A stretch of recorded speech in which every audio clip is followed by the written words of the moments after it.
셔리프 퇴거 공지서라고 적힌 노란 종이가 현관문에 붙어 있었습니다. 안녕하세요. 저는 이창호입니다.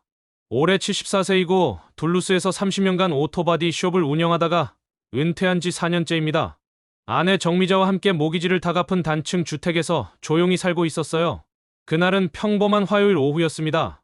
마트에서 장을 보고 돌아오는데 현관문에 커다란 노란 종이가 붙어 있더라고요. 처음에는 또 무슨 광고지인가 했는데 가까이 가서 보니 셔리프 오피스 퇴거 공지서였어요. 무단점유자 퇴거 명령이라는 제목이 크게 적혀 있었습니다. 영어가 서툴러서 정확히 이해는 못했지만 뭔가 심상치 않다는 느낌이 들었어요. 급하게 아내를 불러서 함께 읽어봤는데 정말 황당한 내용이었어요. 우리가 이 집에 무단으로 들어와 살고 있으니 나가라는 거였거든요. 이게 뭔 소리야?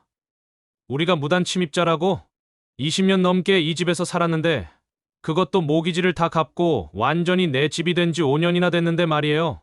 옆집 제임스한테 급하게 달려가서 물어봤어요. 제임스, 우리 집에 무슨 일 있었어요? 경찰이 나가라고 하는데요. 제임스도 깜짝 놀라더라고요. 이씨, 여긴 20년째 당신 집이잖아요. 내가 증인이에요. 무슨 무단 침입이에요? 하지만 그 다음날 온 경관은 우리 말을 들으려 하지 않았어요. 죄송하지만 법적 서류상으로는 이 집이 당신들 소유가 아닙니다. 신고가 들어왔고 퇴거 명령이 내려진 상태입니다. 무슨 소리예요? 이게 내 집인데요. 20년 넘게 살았고 모기지도 다 갚았어요. 그렇다면 카운티 등기소에 가서 확인해보세요. 현재 공식 기록상으로는 다른 사람 명의로 되어 있습니다. 그 말을 듣는 순간 정말 어지러웠어요. 무슨 일이 벌어진 건지 전혀 이해할 수 없었거든요.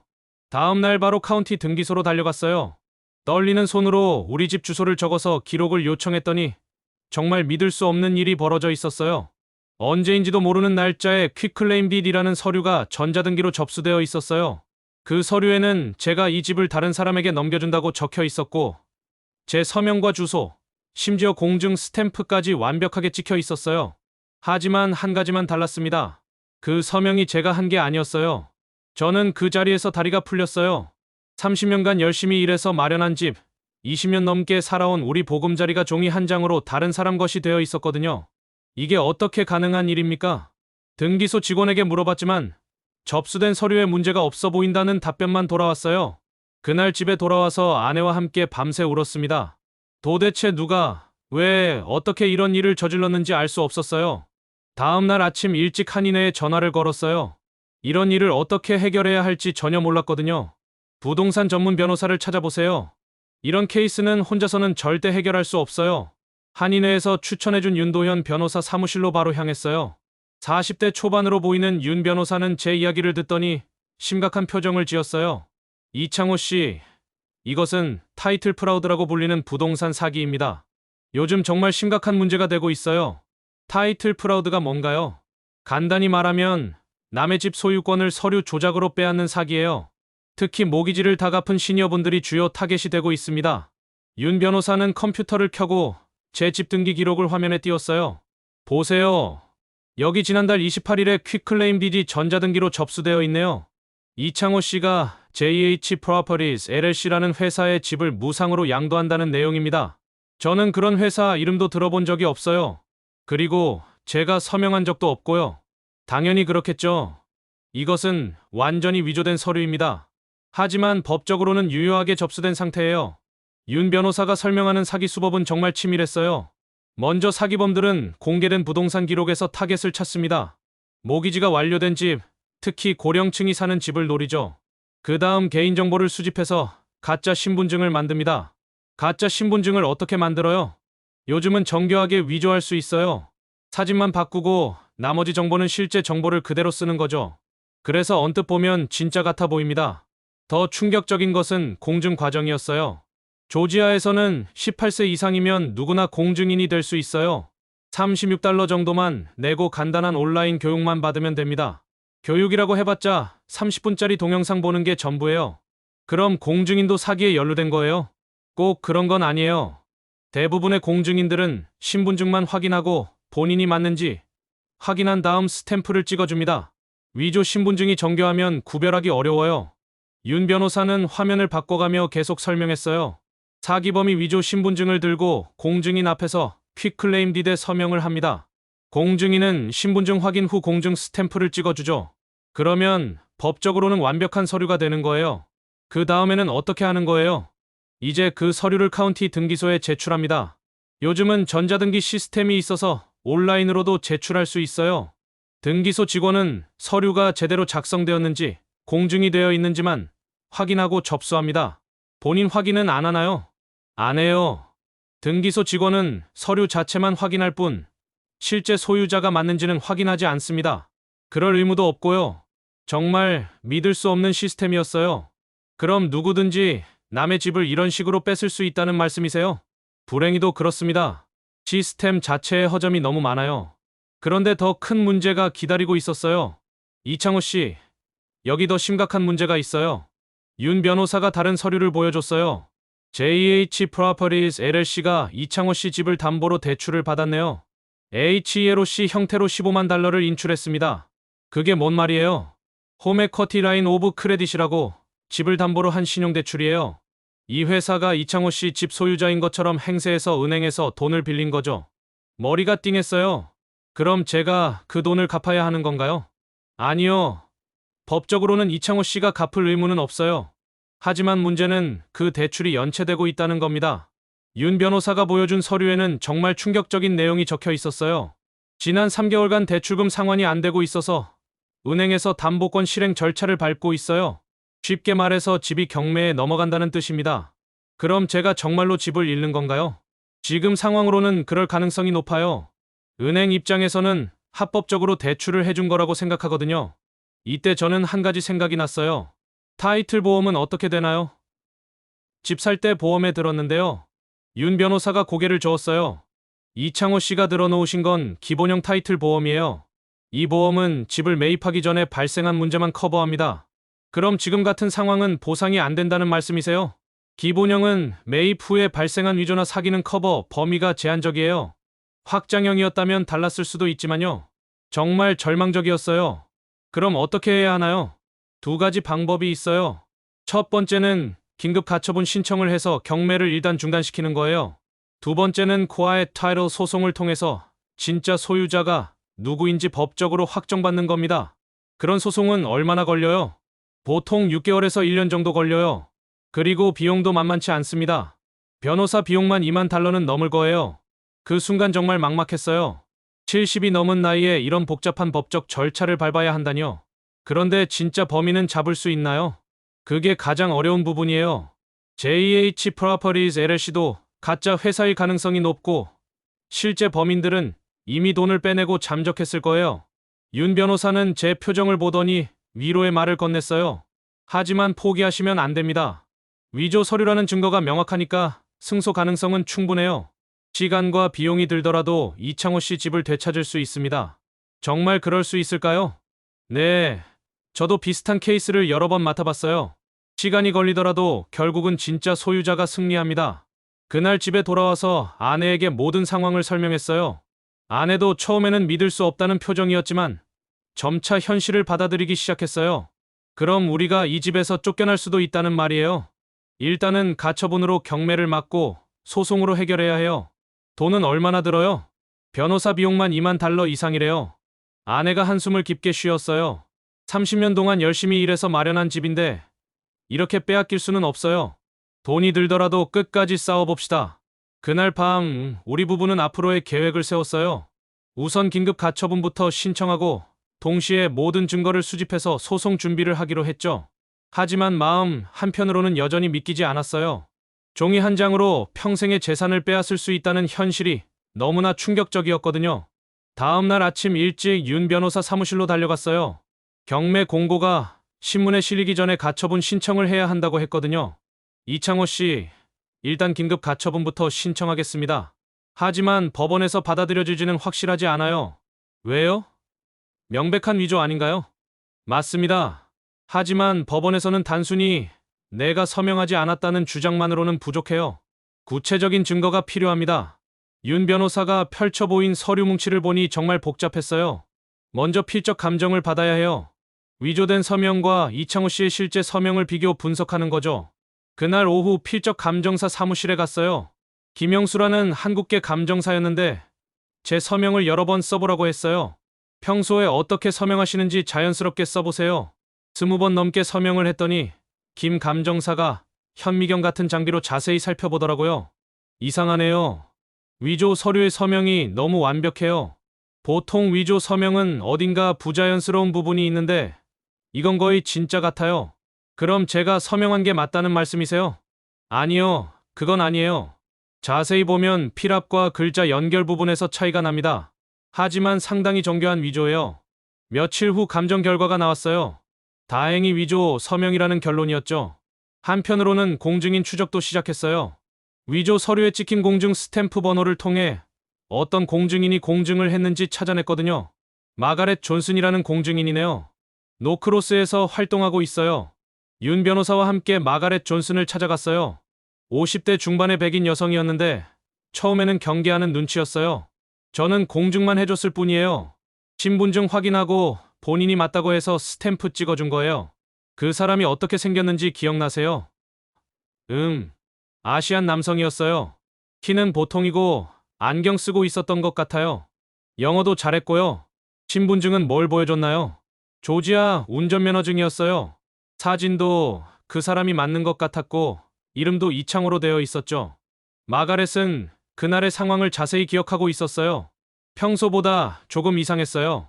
보통은 서류를 미리 읽어보고 오는데 그 사람은 그 자리에서 급하게 읽더라고요. 그리고 서명할 때도 좀 어색했어요. 어색하다는 게 어떤 의미인가요? 자기 이름을 서명하는 건데 뭔가 부자연스럽게 천천히 쓰더라고요. 마치 따라 쓰는 것처럼요. 이 증언은 중요한 증거가 될 수 있었어요. 혹시 그날 CCTV 기록이 남아 있을까요? 미안해요. 우리는 CCTV를 설치하지 않았어요. 고객 프라이버시 때문에요. 아쉽긴 했지만 마가렛의 진술서라도 받을 수 있었어요. 다음으로는 전자등기 시스템을 추적했어요. 카운티 등기소에서 도움을 받아 서류가 언제, 어떤 IP 주소에서 제출되었는지 확인했거든요. IP 주소가 애틀랜타 시내의 인터넷 카페에서 나왔네요. 기술에 밝은 제 조카 민수가 도와줬어요. 컴퓨터 프로그래머인 민수는 더 자세한 추적을 해봤어요. 삼촌, 이 IP 주소는 VPN을 통해 우회된 것 같아요. 실제 위치를 숨기려고 한 거죠. 그럼 범인을 찾기 어렵다는 말이야? 쉽지 않을 거예요. 하지만 인터넷 카페라면 CCTV가 있을 수도 있어요. 민수와 함께 그 인터넷 카페를 찾아갔어요. 다행히 사장이 한국 분이었어요. 지난달 28일 기록이요? 잠깐만요. CCTV 기록을 확인해보니 정말로 아시안 남성이 그 시간대에 컴퓨터를 사용한 기록이 있었어요. 이 사람 본 적 있어요? 사진을 보여주니 사장이 고개를 끄덕였어요. 가끔 오는 손님이에요. 항상 현금으로 계산하고 이름도 안 알려줘요. 혹시 언제 또 올지 아세요? 글쎄요. 부정기적으로 와서 이런 식으로 하나하나 증거를 모아가는 과정이 정말 힘들었어요. 한편으로는 은행 쪽 조사도 진행했어요. JH Properties LLC가 어떻게 대출을 받을 수 있었는지 확인해야 했거든요.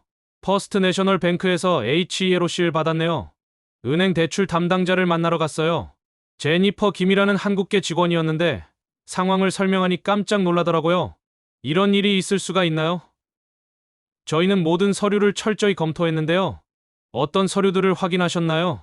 LLC 등록 서류, 부동산 소유권 증명서, 신분증, 소득증명서 등이요. 모든 게 완벽했어요. 제니퍼가 보여준 대출 서류를 보니 정말 놀라웠어요. LLC 등록도 정식으로 되어 있고 소득증명서까지 있었거든요. 이 소득증명서는 어디서 나온 건가요? JH Properties LLC의 부동산 임대 소득이라고 되어 있네요. 모든 게 치밀하게 계획된 사기였어요. 대출금은 어느 계좌로 송금됐나요? LLC 명의의 계좌로 송금했어요. 근데 그 계좌는 대출 실행 3일 후에 전액 인출되고 폐쇄됐어요. 그럼 돈은 어디로 갔나요? 여러 계좌로 분산 송금된 것 같아요. 추적하기 어려워요. 은행도 사기를 당한 피해자나 마찬가지였어요. 이런 조사 과정에서 놀라운 사실을 알게 됐어요. 저희 집만이 아니라 같은 수법으로 피해를 당한 집이 더 있다는 거였어요. 디캅 카운티에서만 지난 6개월 동안 비슷한 사건이 12건이나 발생했어요. 윤 변호사가 보여준 자료를 보니 정말 충격적이었어요. 모두 60대 이상 시니어들이 피해자였고 모기지를 완납한 집들이었어요. 범인들이 체계적으로 노린 거네요.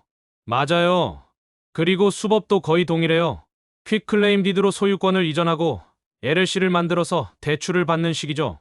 이런 정보들이 우리 사건에도 도움이 됐어요. 다른 피해자들의 증언과 증거들을 함께 활용할 수 있었거든요. 한 달 후 드디어 가처분 신청 결과가 나왔어요. 축하해요, 이창호 씨. 가처분이 인용됐어요. 정말 다행이었어요. 일단 경매는 중단됐고 집에서 쫓겨날 위험은 없어졌거든요. 이제 본격적인 소유권 확인 소송을 시작할 수 있어요. 하지만 진짜 싸움은 이제부터였어요. 상대방 측에서도 변호사를 선임해서 맞대응할 것이고 재판은 몇 개월 더 걸릴 것 같았어요. 포기하지 마세요. 증거는 충분히 모았어요. 시간이 걸리더라도 승리할 수 있습니다. 그날 밤 아내와 함께 그동안의 과정을 되돌아봤어요. 정말 힘들었지만 포기하지 않길 잘했어요. 맞아요. 우리 집을 되찾을 때까지 끝까지 싸워봅시다. 하지만 마음 한편으로는 걱정이 있었어요. 벌써 변호사 비용만 1만 5천 달러나 들었거든요. 소송이 길어질수록 비용은 더 늘어날 것이고 설령 이기더라도 사기범들로부터 손해를 배상받을 수 있을지는 의문이었어요. 그래도 우리는 계속 싸우기로 했어요. 평생 모은 재산을 이런 식으로 빼앗길 수는 없었거든요.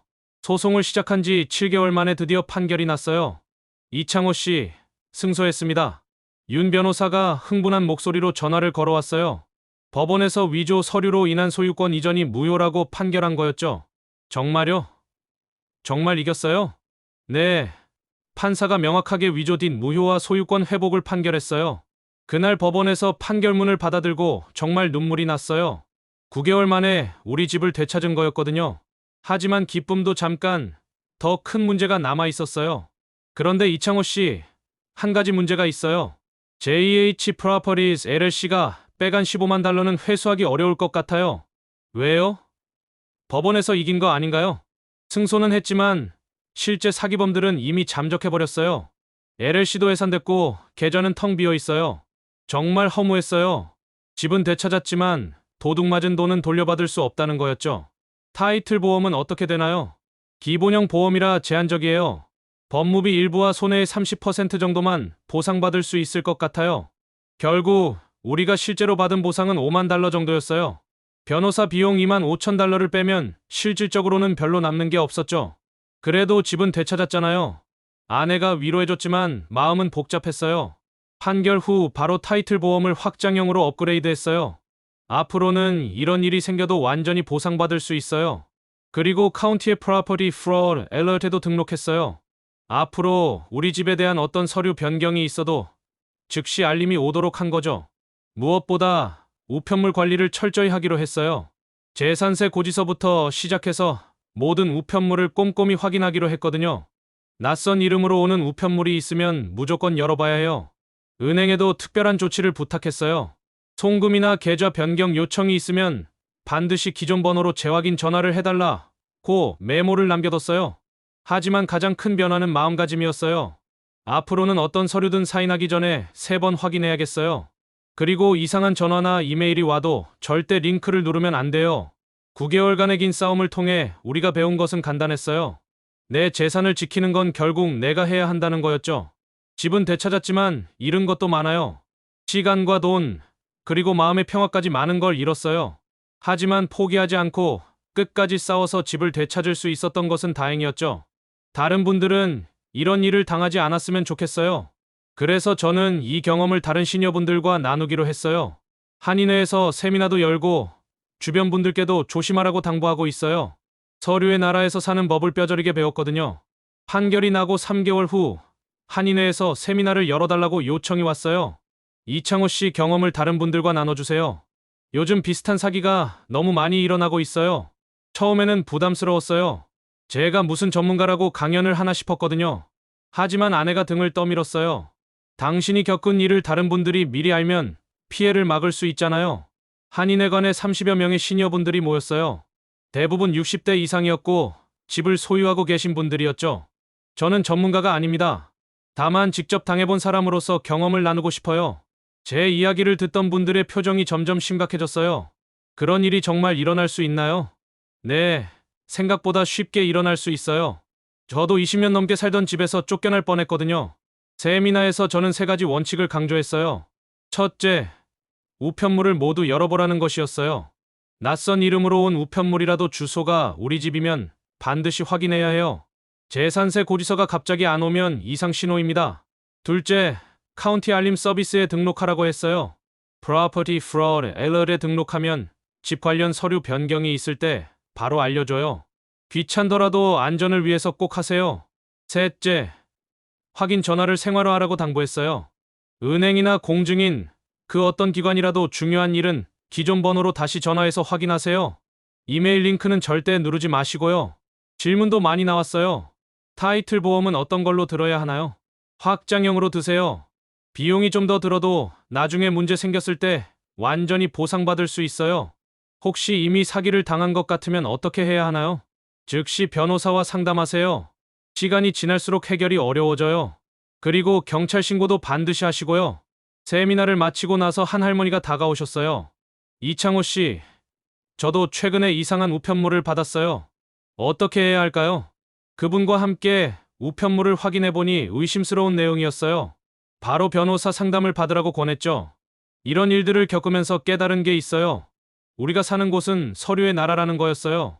현실에서는 제가 20년 넘게 살던 집주인이지만 법적으로는 서류에 적힌 사람이 주인이에요. 요즘 저는 매일 아침 우편함을 확인하는 것으로 하루를 시작해요.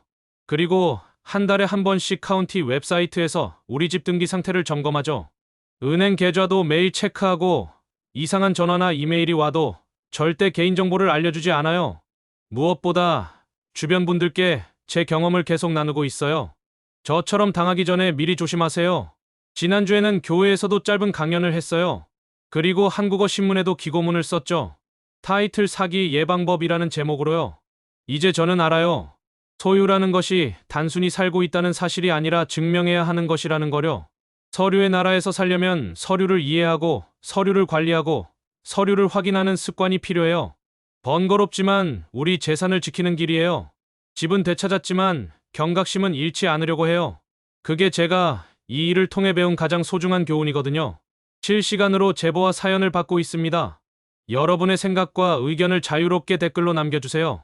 구독과 좋아요는 채널 운영에 큰 힘이 됩니다.